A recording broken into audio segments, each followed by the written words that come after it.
Hey everyone, I'm going to start making some videos about training and bodybuilding here in Japan. I've noticed sometimes it's a little bit difficult for people to track macronutritions if they want to, what foods here have the most amount of protein, or even how to find the protein contents on the package because it's all in Japanese. A good way to get your supplements here, and also maybe what kind of gyms you should be looking for while you're in the country.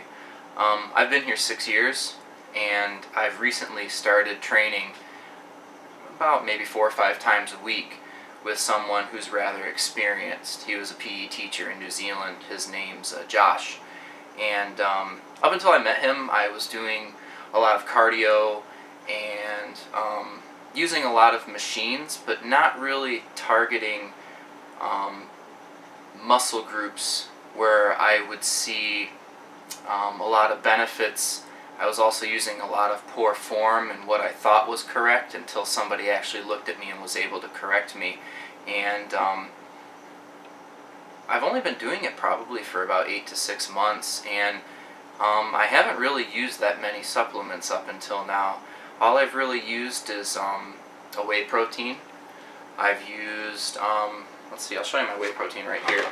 This is just a cheap whey protein concentrate. It's a whey and casein blend. I order all my stuff from bodybuidling.com. They ship here to Japan. This was about 4,300 yen shipped to Japan. That's including shipping.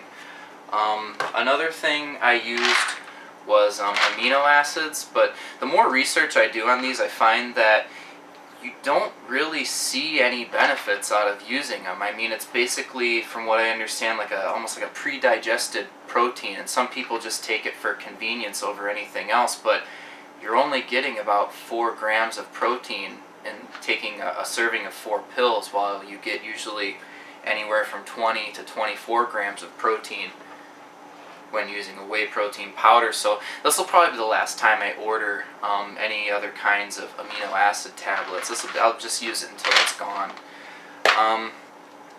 I've also used a BCAA powder drink, and I never really saw anything from this. It claims that you're supposed to get better recovery times out of using it, but I haven't really seen anything out of it. The only thing I noticed is because it had caffeine in it, it gave me a little extra boost of energy at the gym, but after I started using it for quite long periods of time, I started to build up a tolerance to the caffeine. So if you have something like this, you have to be kind of careful and try to cycle it like you would with a pre-workout, so your body doesn't build up a tolerance to the caffeine.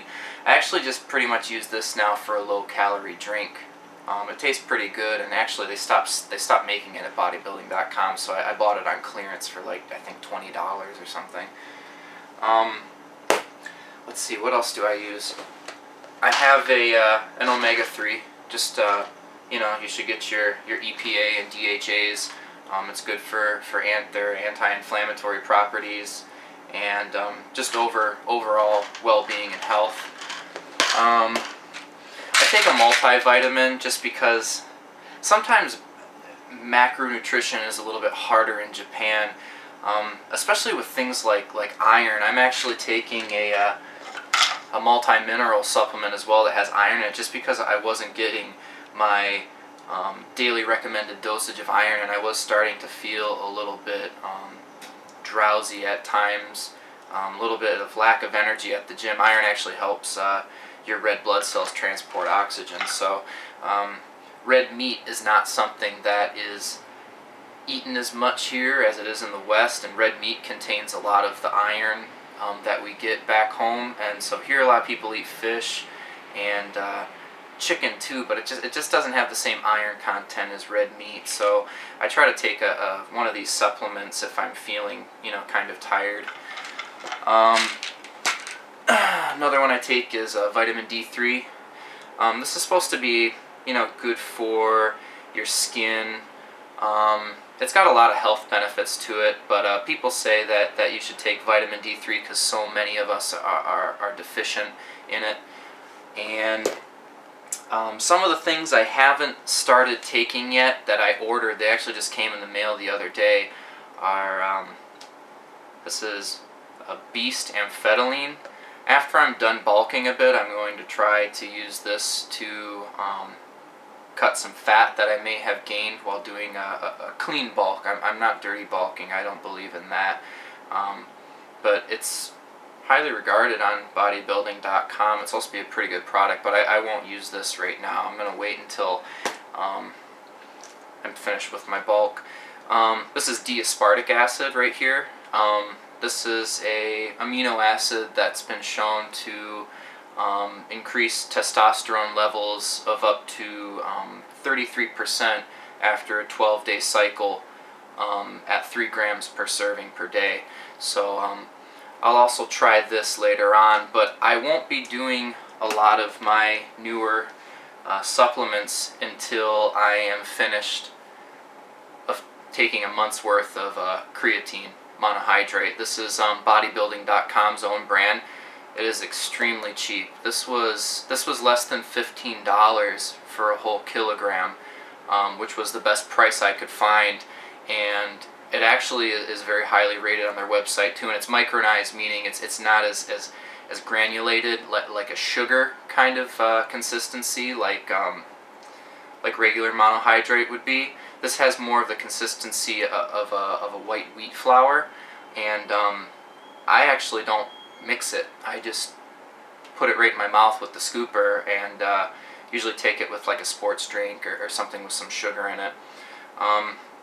But I actually just started this today, so I haven't been able to gauge the benefits of creatine in my own body yet, but I'll be updating that as soon as I've been doing it for about a month. I'd really like to make these videos all about my my use of supplements and what they've done for my body and which ones I think work and which ones don't, and everything from now on that I'm going to be ordering, I'm going to order things that only have double-blind studies behind them, where they have placebos and stuff like that, to make sure it's not just a placebo effect with the supplement.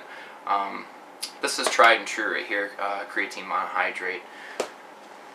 One thing that I tried that I really didn't like was No Explode.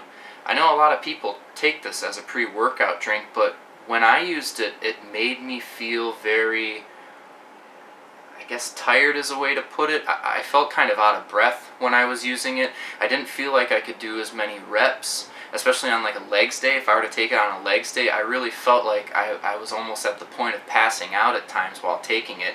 This could be because I tend to almost have a workout hypotension kind of syndrome. I've noticed after I'm done working out, my blood pressure drops a lot. It can drop anywhere from 114/50, which is borderline hypotension, meaning you have very low blood pressure, compared to hypertension where you have very high blood pressure.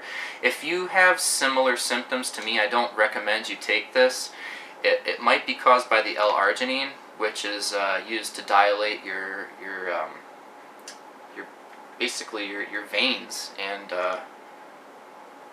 that would kind of lower blood pressure even more. So that might have been the reason that I was feeling fatigued at the gym. Just my veins were so dilated that it was lowering my blood pressure even more. But that's basically all I take right now. I'll be doing some updates of my own body composition. I'd like to do a before and after video of creatine, using it for a month, and if I saw any benefits. And then I'll probably start taking the other supplements on a bi-weekly increment after I'm done with my month-long use of creatine. I'm not going to cycle off the creatine. I'll keep taking the creatine, but I don't want to take everything at the same time, so I don't know what supplements are giving me benefits and which ones aren't. So yeah, I'll keep these videos updated, and I'll show you my body composition and what I've seen, over maybe different 30-day long periods, and then you can make your own judgment about what you think works and what you think doesn't. And even, if you've used some of these things before and you've had adverse side effects, or you've made great gains with it, I'd always appreciate people leaving comments. So, thanks a lot.